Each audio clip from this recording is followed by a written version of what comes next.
एक आदमी अचानक भड़क कर कहता है, ये मेरी पत्नी की फोटो तुम्हारे पास कैसे? जरा ध्यान से देखो, ये मेरी पत्नी है। तुम पागल हो गए हो क्या? मेरी पत्नी को अपनी बता रहे हो? दोनों में बहस बढ़ जाती है। एक कहता है, मैं मार दूंगा अभी। दूसरा ठंडे दिमाग से जवाब देता है, दुकान में तमाशा मत करो, उसका नाम रूपा है और वो मेरी पत्नी है। पहला आदमी सबूत मांगता है। दूसरा फोन मिलाता है। हाँ रूपा, कहाँ हो तुम? उधर से आवाज आती है, मैं माँ के घर पर हूँ। वो कॉल दूसरे आदमी को देता है और कहता है, लो मेरी पत्नी की आवाज। दूसरा आदमी भी उसी आवाज से बात करता है और चौंक जाता है। वो सोच में पड़ जाता है और कहता है, ये कैसे हो सकता है? आवाज भी वही और फोटो भी दोनों के पास। फिर दूसरा आदमी एक फोटो दिखाता है, अपनी पत्नी के साथ खड़ा हुआ। पहला आदमी फोटो देखकर हक्का बक्का रह जाता है। दोनों को समझ नहीं आता मामला क्या है।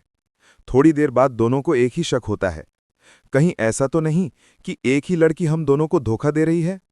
दोनों बताते हैं कि उनकी पत्नियां अक्सर 2-3 महीने मां के घर जाने का बहाना करती हैं। अब दोनों को सच्चाई समझ आती है। वो लड़की दोनों को एक साथ डेट कर रही है और दोनों के घर बारी बारी से जाती है। दूसरी तरफ रूपा विभोर द्वारा दिए गए अपने जन्मदिन के गिफ्ट्स देखकर खुश हो रही होती है। तभी वो एक फोटो देखती है और चौंक जाती है। इसी बीच विभोर और दूसरा पति वहां पहुंच जाते हैं। वो कहते हैं, ये तुम्हारा पहला पति है और मैं दूसरा। मां के घर जाने का बहाना बनाकर तुम दोनों जगह घूमती हो। एक आदमी कहता है, भाई ये हमें धोखा नहीं दे रही थी, ये तो पूरा स्कैम कर रही है।